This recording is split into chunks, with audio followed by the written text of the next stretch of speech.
Perfecto. Bueno, bienvenidos al webinar exclusivo para socios de ICINET, Geopolítica del Comercio, Aranceles marcados por las fronteras. Nos acompaña en esta oportunidad Marcela Parada, que es profesora asociada en el Departamento de Ingeniería Industrial, Facultad de Ingeniería de la Universidad de Concepción y directora del Magíster en Innovación y Emprendimiento Tecnológico de la Universidad de Concepción. Su área de investigación es la microeconomía aplicada con foco en la economía de las pensiones, la economía de riesgo y la incertidumbre y la economía laboral. Marcela tiene una presentación bastante extensa, se la voy a compartir en el chat, les voy a dejar un link para que la puedan conocer mejor. Así que bienvenida Marcela, te dejamos el micrófono a tu disposición y quedamos atentos a tu visión. Bueno, gracias Anita por la presentación, gracias Nora por la invitación nuevamente. Hace un par de años di una charla para la corporación también. Pensé que había sido hace menos tiempo, pero la revisé, fue el 2022. Ha pasado el tiempo.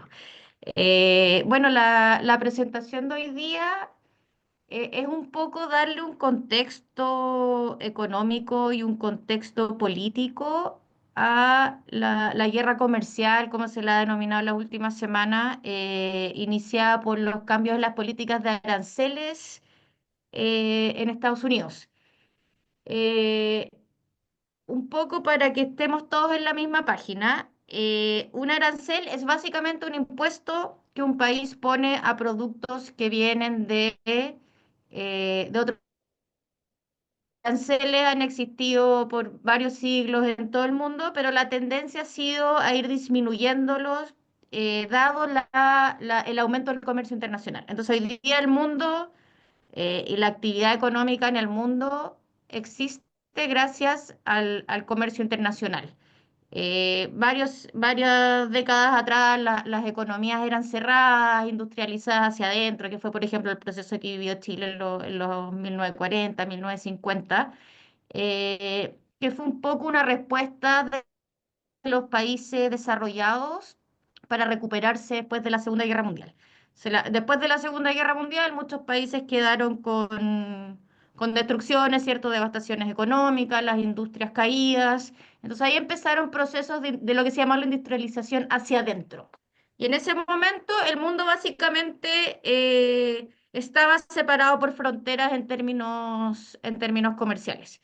Ahí nace, por ejemplo, en Chile Huachipato, porque no había acero en producciones mundiales para abastecer a Chile, porque estaban los países desarrollados en sus procesos de recuperación económica y de reconstrucción utilizando acero. Entonces aparecen, y esto se vivió en todo el mundo, aparecen estados fuertes que lo que buscaban era incentivar las industrias locales, principalmente industrias productivas. El concepto que se ha usado hoy día en esta guerra comercial es el arancel recíproco, que es una variación del arancel estándar como un impuesto, que lo que cambia es básicamente su forma de cálculo. Entonces el arancel recíproco es un cálculo matemático donde se fija un impuesto a productos provenientes del extranjero para que la balanza comercial con ese país quede en cero. ¿Qué quiere decir eso? Que las exportaciones menos las importaciones queden cero. Y ese ha sido el arancel que ha estado en la discusión, ¿cierto? Por la guerra comercial iniciada hace unas 2 semanas. Estados Unidos tiene una economía tal que su balanza comercial tiende a ser negativa. ¿Qué quiere decir eso? Que importa mucho, importa más de lo que exporta. Que es distinto al caso de Chile, por ejemplo, porque Chile como exporta muchos minerales y materias primas, tiene una balanza comercial positiva, o sea, que exporta más de lo que importa. Entonces, ¿qué dijo el presidente de Estados Unidos? Voy a calcular un arancel, o vamos, ¿cierto?, a calcular un arancel tal que para cada país las exportaciones menos las importaciones sean igual a cero. O sea, que quedar en saldo cero. Y por eso es que hay este arancel diferenciado por país. Esa fue la forma de cálculo. O sea, por eso se ha hablado mucho del concepto de arancel recíproco. ¿Cuál es la diferencia? Es solamente la forma de cálculo que se define el impuesto tal que exportación menos importaciones sea igual a cero. Un poquitito yéndonos a la historia, los aranceles aparecen en el siglo XIX, cuando los estados estaban empezando a desarrollarse. El objetivo inicial de los aranceles es proteger a las industrias nacientes. Entonces, los países que estaban generando ciertas industrias donde tenían ventajas comparativas, fijaban aranceles tal que restringieran la competencia de esas empresas que estaban naciendo. En general, la tendencia histórica es que una vez que ya las empresas están andando, estos aranceles se quitan. O sea, el objetivo histórico principal ha sido fomentar la creación o el nacimiento de nuevas empresas. Eh, en la actualidad o en los tiempos modernos se han tendido a usar aranceles con otro fin, dado que existe un comercio internacional alto y dado que hay países que tienen estructuras de costo más bajas que otros países, entonces se fijan aranceles para proteger a las industrias nacionales de productos extranjeros que vengan a precios muy bajos, donde esos precios muy bajos si es que es por ejemplo, por eficiencia en procesos, por menor estructura de costos, o por variables económicas explicadas, en general ahí no hay mucha discusión. Sí se ha tendido a usar en los últimos años cuando hay sospechas de dumping. ¿Cuál es el dumping? El dumping es cuando una empresa está vendiendo productos bajo su costo de producción. Entonces, básicamente, asumen una pérdida, venden a precios más bajos, están operando con pérdidas, pero con el objetivo de desestabilizar a la competencia. O sea, por ejemplo, si se acuerdan, el 2023 y el 2024, la discusión grande que tuvimos en Chile con respecto al caso de Huachipato, toda esta discusión que hubo si se ponía un salvaguarda o no al acero estaba motivado desde el punto de vista de Huachipato con el argumento que empresas chinas estaban operando con dumping. ¿Qué quería decir eso?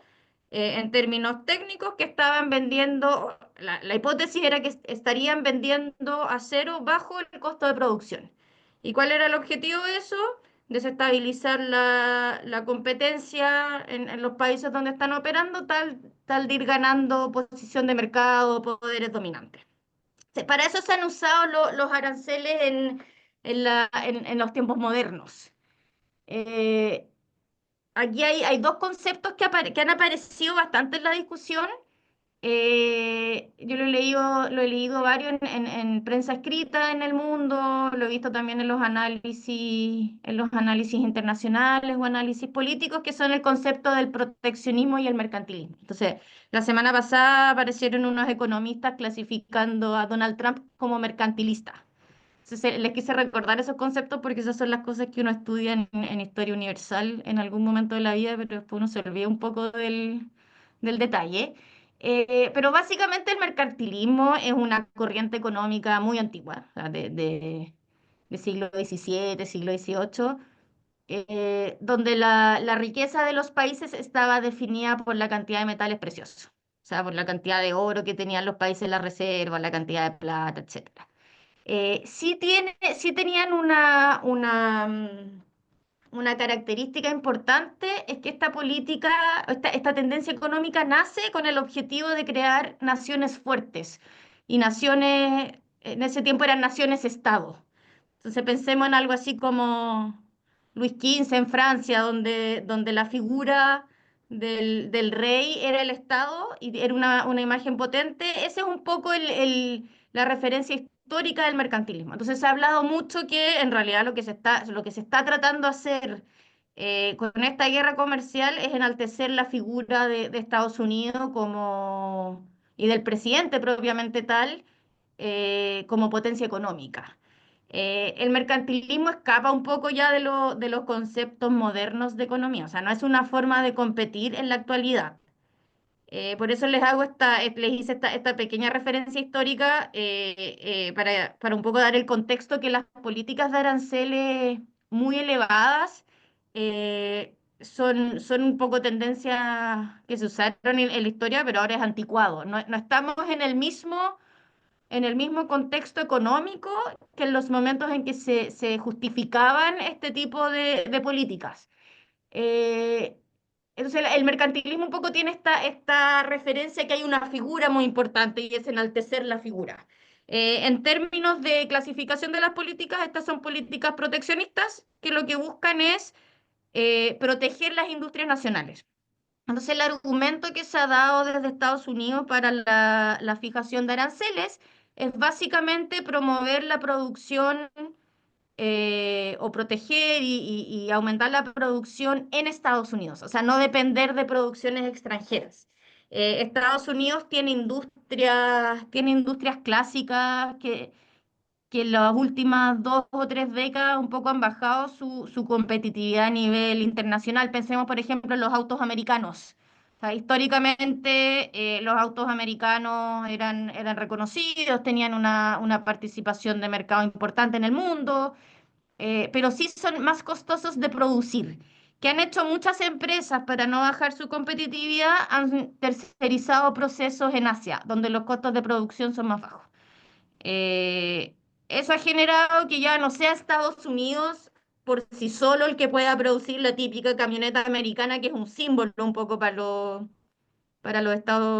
estadounidenses, pero dependen de comercio o de proveedores internacionales. Y eso es o sea, cualquier producto en el mundo hoy día tiene procesos tercerizados y depende de producciones de otros países.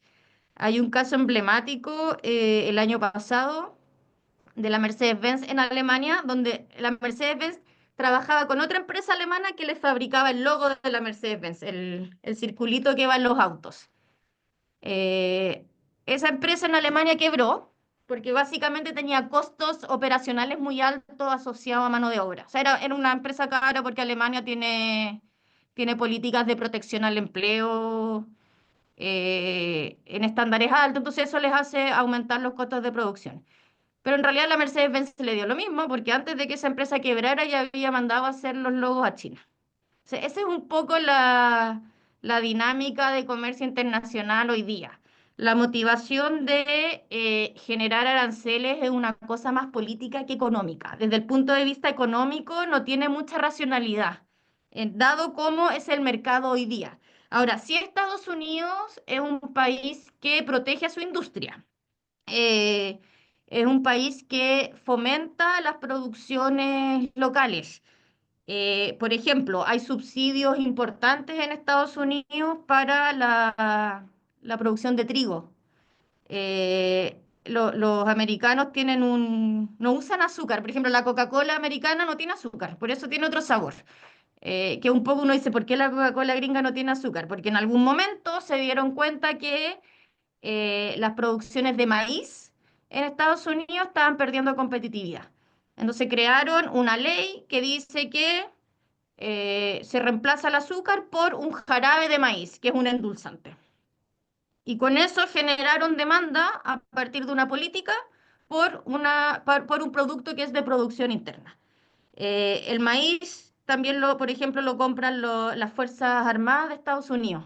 Y el objetivo de eso es solamente proteger la industria del maíz, que es de todo el norte de Estados Unidos. Entonces, Estados Unidos tiene historial de ser un país que proteja a sus industrias locales, pero la verdad es que lo que se ha visto en las últimas semanas tiene ya más fines políticos. Por eso les contrasto esto entre la diferencia entre el proteccionismo y el mercantilismo, que lo que busca es crear un Estado basado en una figura muy fuerte. Busqué un poco para que tengamos una referencia y porque ha sido tan novedoso o tan escandaloso como quieran catalogarlo, lo de los aranceles impuestos por Estados Unidos. Busqué las referencias promedios de los aranceles que se cobran en el mundo actualmente. Este es un promedio ponderado calculado por el Banco Mundial según los productos que comercializan los países, porque distintos productos tienen distintos aranceles. La tendencia es que a medida que los países son más desarrollados, los aranceles son más bajos. Entonces, por ejemplo, en la Unión Europea el arancel promedio es de un 1,39% versus países de bajos ingresos que son principalmente economías africanas, los aranceles bordean el 10%. Ese es como un número alto. En Chile, por ejemplo, el arancel general es de un 6%. Pero como hay muchos tratados de libre comercio, porque Chile es un país que la economía está basada en el comercio internacional, entonces casi no se cobran aranceles, un 0,43%. Hay ciertos países europeos, escandinavos, que tienen aranceles por sobre el promedio de la Unión Europea, pero bordean el 2-3%. Países, por ejemplo, que tienen aranceles más altos es China, pero que alcanza un 2,31%, esto en promedio general de todas las importaciones. Rusia tiene también, es reconocido por ser un país con aranceles altos y tiene un 4,17%. Entonces, por eso causó tan revuelo cuando el arancel más bajo que se anunció era de un 10%. O sea, son números muy por fuera de la norma. Rusia, por ejemplo, que tiene hasta arancel de 4,17, un poco sigue el mismo, este mismo relato, donde lo que se busca es enaltecer el poder del Estado y la imagen del presidente o del líder del país. Em, en términos de qué es lo que ¿qué es lo que afecta o a quiénes nos afectan los aranceles? Esto lo iba a escribir en vez de ponerle un gráfico, pero dije no, porque todo en microeconomía en algún momento tuvieron este gráfico, entonces para recordarle las clases. Básicamente, el arancel, ¿qué es lo que hace? Aumenta el precio de un producto. El arancel, sea recíproco o no, va a generar un precio de mercado que va por sobre el precio mundial. Entonces, por ejemplo, si el precio de algún producto es de 100 y se le fija un arancel de 10%, entonces el precio del producto va a quedar en 110. ¿Quién es el encargado de pagar ese impuesto? Ese 10% es la empresa que está importando. Y básicamente lo que genera el arancel son precios más elevados en la economía. Eso perjudica a los demandantes de productos, pero por otro lado beneficia a los productores, porque los productores ya no tienen que vender sus bienes a precios tan bajos, sino que pueden optar a precios más altos. Entonces está el típico trade-off en economía, que hay ganadores y perdedores. Ahora, en términos de política económica, cuando los mercados funcionan bien, ¿cierto? En los modelos clásicos de economía perfecta, ¿cierto? Que es como un benchmark teórico, cuando los mercados funcionan bien, intervenir los mercados genera pérdidas en términos agregados.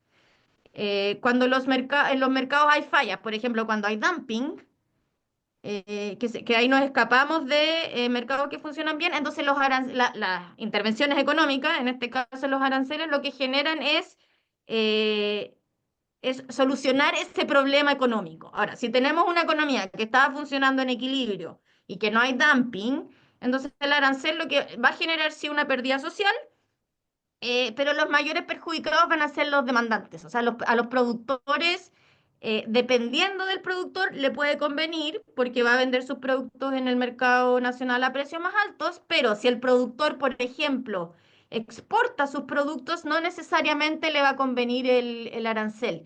Lo mismo si el productor o la empresa subcontrata productos en el extranjero o importa materias primas, partes para el proceso productivo, no, tampoco necesariamente le va a convenir.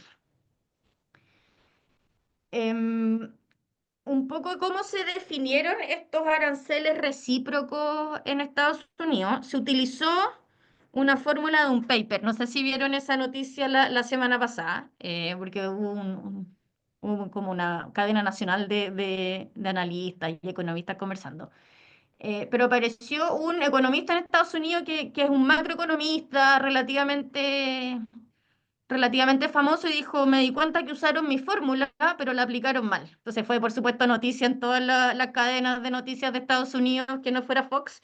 Apareció este economista diciendo, se equivocaron en usar mi fórmula. Eh, para calcular los aranceles hay dos parámetros que son muy importantes. Uno es cómo va a reaccionar la demanda ante precios más altos. O sea, eso es decir, ¿qué va a pasar con los bienes importados si es que ahora el precio del bien es más alto? Pongamos en un ejemplo Estados Unidos, Si hay un producto que se fabrica en China, pensemos en el Amazon Kindle. El Amazon Kindle se produce en China. Puede que en realidad las personas se quieran comprar un Kindle de todas maneras, entonces les da lo mismo que el precio sea más alto. Esa es una elasticidad y esa elasticidad se estima para cada producto. Y con eso uno saca promedios de la economía. Y hay otro parámetro que fue donde empezó la discusión sobre si habrían aplicado bien o no la fórmula, que es la repercusión de los aranceles en los precios. O sea, eso quiere decir cuánto van a aumentar los precios en la economía doméstica en Estados Unidos, dado que hay aranceles. Entonces, la fórmula la calcularon con un 95%.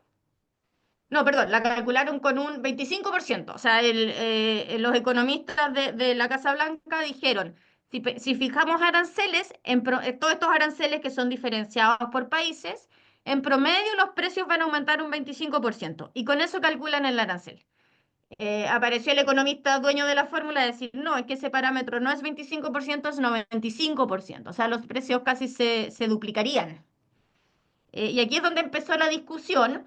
Si hubiese sido un 25%, perdón, si hubiese sido un 95% versus un 25%, los números que habríamos visto habrían sido casi un cuarto. O sea, este arancel de 100% que le fijaron a China habría sido de un 25%. O el arancel de 10% que le fijaron a Chile habría sido de un 2%, que son números más, ya, o sea, más en norma de lo que uno ve a nivel mundial. O sea, cuando aparecieron las primeras cifras de arancel son números que son una locura en lo que hemos observado hasta ahora. Eh, un poco desde dónde importa Estados Unidos. Eh, las principales fuentes de producción, perdón, de importaciones de Estados Unidos vienen de México, China, Canadá y después hacia abajo países con participaciones del menos de 5%. Hoy día a México y a Canadá le rebajaron los aranceles, porque se acuerdan que fueron los primeros países a los cuales les fijaron aranceles, los países reaccionaron. Canadá le puso un arancel de vuelta, entonces ahí empezaron a negociar. Por otra parte, México negoció respecto a si ellos ponían más seguridad en la frontera, habría alguna posibilidad que le quitaran el arancel. Sí, entonces hoy día México y Canadá no les están agregando aranceles y básicamente a donde están agregando aranceles fuertes es a China, que representa el 14% de las importaciones de Estados Unidos. ¿Qué importa Estados Unidos? Importa productos electrónicos, importa autos, importa combustibles e importa productos farmacéuticos. Esos son los principales productos importados de Estados Unidos. Se- el- eh, eh, la transmisión de precios, o sea, ¿qué va a pasar con los precios? Dado que existen estos aranceles, va a depender del tipo de producto. Por ejemplo, autos. Podría ser que si el precio del auto suba mucho, entonces los norteamericanos no cambien el auto o no o compren un auto norteamericano. Pero hay otros productos que son más difíciles de sustituir, por ejemplo, los combustibles, porque ya tienes a las industrias dependiendo de eso. Entonces, no necesariamente se va a dejar de comprar ese producto. Por eso que las respuestas que tienen los países en términos de nivel de precios depende del tipo de producto. Ahora, sí se espera que la inflación en Estados Unidos, si es que se mantienen estos aranceles, porque en realidad no sabemos bien qué va a pasar, sí se espera que la inflación en Estados Unidos o el nivel de precio en Estados Unidos aumente, lo que es políticamente muy, muy poco atractivo. En Estados Unidos en general, históricamente había inflación cero, hasta el COVID. En COVID se dispararon los precios y ahora han mantenido niveles de precios mucho más altos de lo que estaban acostumbrados. Entonces, políticamente, en términos de apoyo social, no es trivial que la inflación vuelva a aumentar mucho. Eso les daría un poco como de argumento a los demócratas para tratar de negociar las políticas comerciales. Y ahora un poco mirado desde Chile. ¿En qué nos afectaría a Chile esta guerra comercial? El arancel fijado a Chile fue del 10%, quedó fuera de ese arancel el cobre, que es nuestra principal exportación a Estados Unidos, cobre. Sí se espera que las industrias que pueden estar más afectadas es la industria del salmón y de las uvas. O sea, los salmoneros están como preocupados porque a ellos les aplica el arancel. En términos de salmón en Estados Unidos, ¿de dónde vienen los salmones que se venden en Estados Unidos? De tres países o de tres lugares. De Chile, de China y de Alaska. Entonces, con esto es básicamente para fomentar la producción local, ¿cierto? El salmón de Alaska. Ahora, el salmón de Alaska por sí solo no da para abastecer todo el mercado, porque Estados Unidos es un mercado enorme. O sea, piensen que es la población de toda la Unión Europea, básicamente. Entonces, también es poco creíble, la verdad, es que en el largo plazo esto se vaya a mantener. Eh, ¿Qué importa? ¿Qué importa Chile a Estados Unidos? Básicamente combustibles, o sea, combustibles para la minería, que importa distintos tipos de gases, querosén, gasolina, diésel y camiones para minería. O sea, esos son los productos que importa Chile. ¿Por qué esto es importante? Porque ahora empieza toda la negociación entre los países. Entonces ahora al embajador le toca el trabajo grande, el embajador de Chile en Estados Unidos, de hacer las negociaciones. Y decir, oye, pero es que nosotros tenemos un tratado de libre comercio, nosotros a ustedes no les cobramos aranceles porque tenemos este acuerdo, y Chile podría poner represalias de vuelta. O sea, podría decir, no necesariamente en aranceles, pero podría decir entonces a los turistas norteamericanos que lleguen a Torres del Paine, les voy a cobrar un derecho de entrada al país de $500.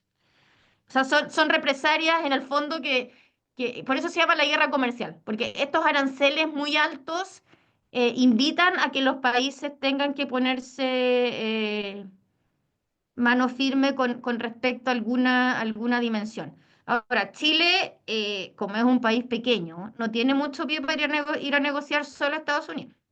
Tampoco se puede poner muy negativo, porque como estamos con un gobierno poco tradicional en Estados Unidos, ponerse muy negativo o ir al choque, seguramente nosotros vamos a salir para atrás. ¿Qué es lo que están negociando o conversando los países? Es ir en bloque. Sé que fuera, por ejemplo, Mercosur a negociar con Estados Unidos, porque ahí hay un poder de mercado más grande. Y ahora, también como esto ha sido algo que es nuevo. No es necesariamente inesperado, porque Estados Unidos le puso aranceles a China durante el primer gobierno de Donald Trump. No es necesariamente inesperado, pero es algo nuevo y que evoluciona todos los días. Tampoco tiene mucho sentido reaccionar al tiro, porque eso es como ir de perdedor, porque es creerse la amenaza. Ahora, lo que hay países que les han bajado los aranceles cuando han ido a las negociaciones. eh, Hay otros países que han respondido fijando aranceles altos de vuelta. Entonces, todo esto está en proceso. No, yo no le tengo la respuesta hoy día qué va a pasar. Mi impresión es que esto va a terminar decantando en algún momento, porque no es sostenible tener economías proteccionistas hoy día. O sea, en ese sentido, Estados Unidos perdería las ventajas comparativas que tiene, porque tendrían que producir ellos todos sus productos. Uno, no tienen la capacidad en el mediano plazo para hacerlo. En el corto plazo, obviamente que no, pero en el mediano plazo tampoco no tienen la capacidad de hacerlo. Y segundo, es mucho más costoso. O sea, mi impresión es que esto va a ir decantando. Eh, Mi impresión también es que el objetivo de esta guerra comercial fue posicionar la figura del presidente y de Estados Unidos como, miren, miren que son importantes. Anuncié estas políticas y cayeron todas las bolsas del mundo. O sea, también es un poco posicionar la figura de Estados Unidos como potencia mundial, reposicionar que lo que decide Estados Unidos es muy importante en las economías en el mundo. Pero mi impresión es que esto va a ir decantando. Puede que queden aranceles específicos en esta batalla China-Estados Unidos, que es la que se vivió también en el primer gobierno de Donald Trump. Em, pero es un poco una predicción así como al ojo, porque todas estas políticas no tienen mucho sustento económico, es más un sustento geopolítico de ganar dominancia. No los quiero marear con mucha información y como parece que ya me pasé el tiempo, eh, quiero dejar abierto por si tienen preguntas, comentarios.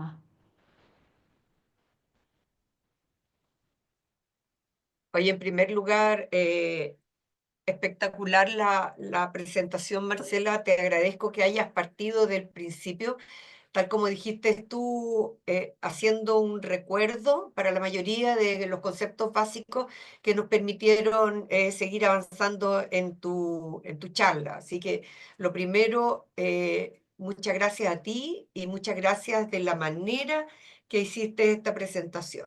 Entonces, dicho eso, me encantaría que los auditores eh, pudieran expresar sus dudas, sus preguntas. Así que yo creo que más allá de la manito, hagámoslo de manera espontánea. Quienes tienen preguntas, así que abramos los micrófonos y bienvenido a los comentarios. Sebastián. Hola. Dale, Bueno, Alexis. muchas gracias por la presentación. Hay varias preguntas en el chat, en realidad.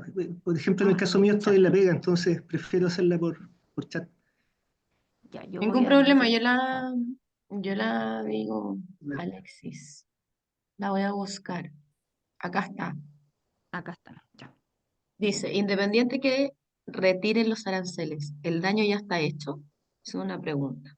Me refiero a la confianza, un segundito para bajar, me refiero a la Ya, la confianza para confianza. invertir en nuevos proyectos, dado que todos los días hay cambios respecto a los aranceles. Claro, es que esa es una mirada, como que el daño ya está hecho en el sentido que los inversionistas pierdan interés en invertir en Estados Unidos. Pero por otra parte, un poco amarrándome a esto último que estaba diciendo, donde hay una motivación grande de estos aranceles que es resaltar la figura de Estados Unidos. Y en ese sentido, no necesariamente es un daño porque nos recordaron lo importante que son las decisiones que toma Estados Unidos. Pero sí, claro, este tipo de políticas que uno, que son extremas y dos, que van cambiando todos los días, generan incertidumbre y puede que haya inversionistas grandes que decían no ponerse con una planta de algo en Estados Unidos y se muevan a Canadá, por ejemplo, o se muevan a México. No necesariamente se van a mover a otro país muy distinto.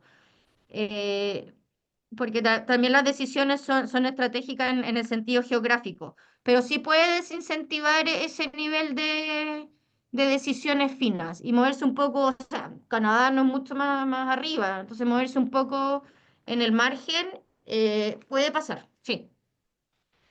Gracias, Y hay Marcela. otra Sí, pregunta tenemos de otra pregunta Eduardo. de Eduardo Fuensalida. ¿Estos aranceles se han definido para productos en tu interpretación? ¿Por qué no se han hecho para servicios que el monto debe ser bastante mayor? Es que los servicios tienen una dificultad adicional, que es que el consumo se hace, o sea, mientras contrato el servicio. Y muchos de los servicios norteamericanos están ubicados en Norteamérica, salvo los servicios inalámbricos de nube o como que dependan de información satelital. Eh, yo creo que es más difícil poner el arancel a un servicio porque el servicio lo podrían cambiar ficticiamente de dirección. O sea, porque esto es tributario. Entonces, el arancel lo paga la empresa que está importando el producto. Y ahí se sabe de dónde viene el producto y dónde se está ubicando. O sea, si la empresa está ubicada en Carolina del Norte, le llega un producto a Carolina del Norte, se sabe. Pero el servicio podrían cambiarle la dirección. O sea, podría haber alguna empresa en Taiwán que genere una oficina virtual en Estados Unidos y como no hay una transacción física, sino que el consumo es mientras se va prestando el servicio, entonces es más difícil agarrarlo en términos tributarios. Sí, yo creo que partieron por lo simple. Claro, si esto lo quisieran escalar, podrían ponerle, por ejemplo, subsidio a redes inalámbricas que se utilicen en Estados Unidos y que estén de otra parte. Gracias por la respuesta. Yo pensaba en específico, por ejemplo, los servicios de TI que se contratan en India, que todo el mundo contrata en India, y que igual es un monto relevante y además también los temas que se trabajan también son de un impacto alto. Ese era uno de los casos en los que Claro, es pensaba. que ahí los indios lo pueden solucionar fácilmente, crean la oficina virtual para facturación en Estados Unidos. Entonces es más difícil observar de dónde viene el servicio. Ok, gracias. Gracias, Marcela. Gracias, Eduardo. Ahí está Sebastián. Sebastián, tú tienes la Sí, mano levantada. Sebastián. Sí, hola, buenos días. Oye, mira, estaba pensando en lo que hayas comentado respecto de los aranceles y que en el fondo Estados Unidos siempre los pone pensando en proteger su producción, sus intereses. Eh, yo conozco de cerca la industria de la producción de uva de mesa y nosotros uno de nuestros mercados importantes es Estados Unidos. Nosotros le exportamos a Estados Unidos. Entonces, la pregunta va por el lado de si dichos aranceles claro, al cuidar la producción local de Estados Unidos, nos generan también un problema, dado de que, por ejemplo, nosotros, si el precio de Estados Unidos es menos conveniente, simplemente agarramos la fruta y la mandamos a otro mercado, la mandamos a Europa, eventualmente a Asia, Latinoamérica. Entonces, es como que de alguna manera igual se genera menos competencia internamente en Estados Unidos para sus productos. ¿Esa dinámica, como ya la explico, es correcta o pasan otras Sí, cosas? efectivamente esa es la predicción y por eso que las predicciones económicas que de mantener estos aranceles, la inflación en Estados Unidos va a aumentar. ¿Por qué? Este mismo proceso de la uva. Estados Unidos no tiene la capacidad de plantar viñas para abastecer toda la demanda de uva de Estados Unidos. O sea, no tiene capacidad para hacerlo de manera doméstica. Y también, o sea, vamos a contratemporada. Sí, pues, de hecho, se habla Eh, mucho de las ventanas y eso es súper importante. O sea, hay momentos en los cuales Estados Unidos tiene cosecha y por ende tiene producción, pero después ese momento pasa, la uva claro. no se puede guardar mucho tiempo y necesita que entonces venga alguien de afuera a entregarle más uva. Entonces, si de mantenerse estos aranceles, Chile o productores de uva podrían decir, ya no me conviene mandarlo allá, lo mando a esta otra parte. ¿Y qué va a pasar ahí en Estados Unidos? Va a haber escasez de ese producto. Y por lo tanto, al haber escasez de ese producto, o escasez relativa, no es que no va a haber uva, pero va a haber menos uva, van a aumentar los precios. Que es el mismo ejemplo que yo les decía con el salmón. Hay salmón de Alaska, de Chile y China. Si queda solo el de Alaska, va a aumentar la escasez relativa y por lo tanto van a aumentar los niveles de precio. Y eso impacta directamente a las personas. Entonces ahí empieza, uno, el impacto económico y dos, que son políticas no populares en términos de las implicancias que tiene. Clarísimo. Gracias. ¿Eh? Ahí ¿Alguien tiene alguna otra pregunta? dejaron otra pregunta Sí, yo dejé una ahí. Ah, sí, Ah, hay Renato, otra. adelante. Hazla tú en vivo y en directo, por favor. Ah, ya. No, quiero saber si, por ejemplo, Estados Unidos mantiene esto y se extiende.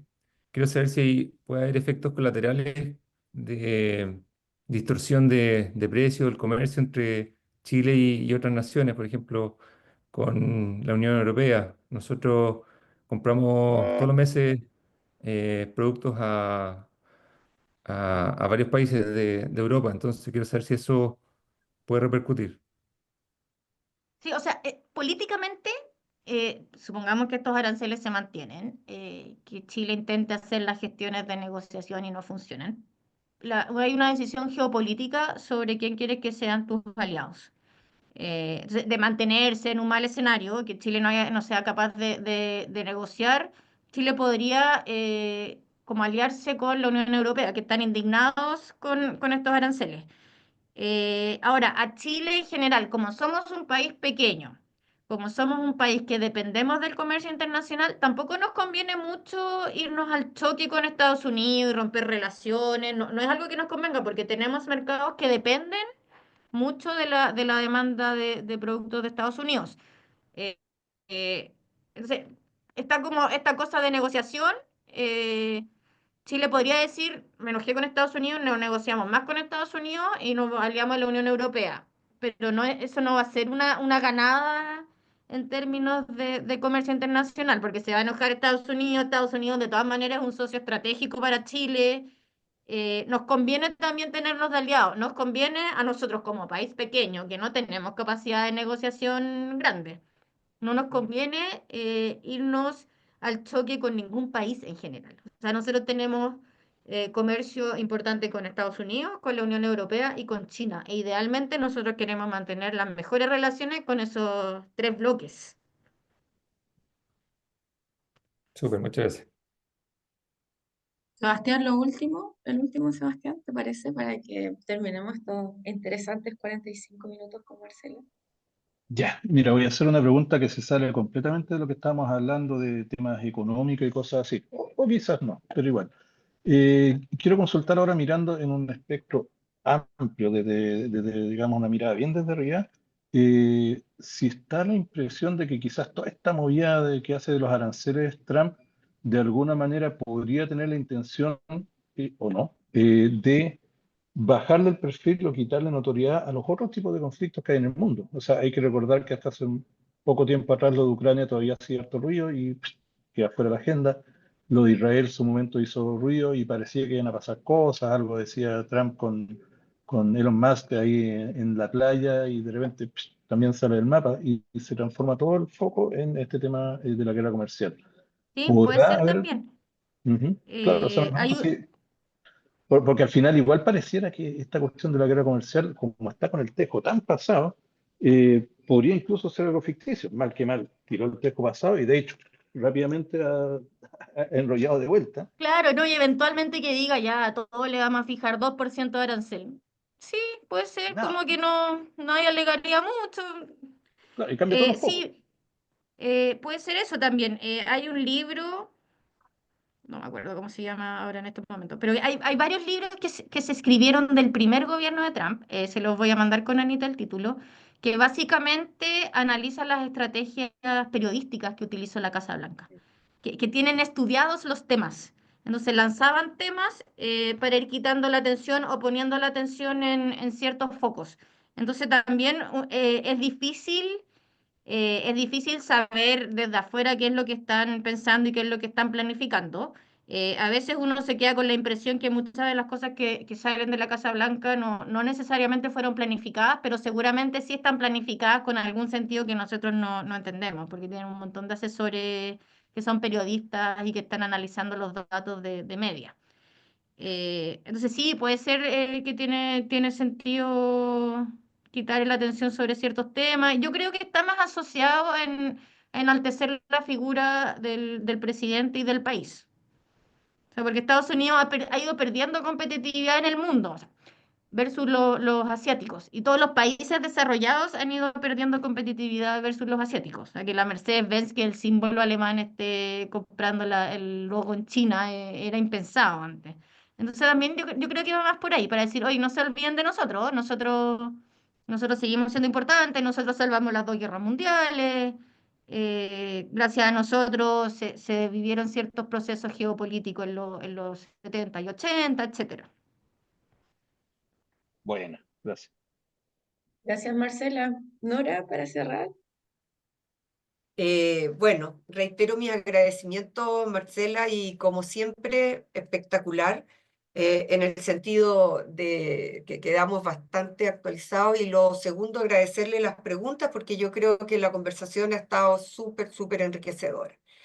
Solo decirle, además de los agradecimientos, recordarles que nuestra oferta de valor tiene que ver con las redes y visualización, y recordarles que tenemos un evento importante de networking en Concepción el 24 de abril, y otro 9 de mayo en Santiago con exposiciones también de actualización, y otras actividades básicamente dinámicas de networking para los que han ido antes. Ya sabemos que son súper productivas. Lo segundo, acordarse que el segundo objetivo es la actualización en los temas que están en estos momentos vigentes, y esto ha sido espectacular, Marcela, así que muchas gracias. Tenemos un calendario súper enriquecedor durante el año, pero ya saben que la dinámica del quehacer, tanto chileno como mundial, va como cambiando día con día.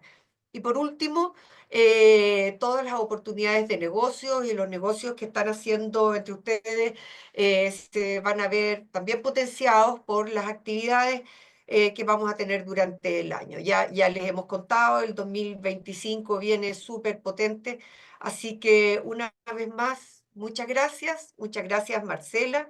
Y recordarle las actividades del 24 y del 9.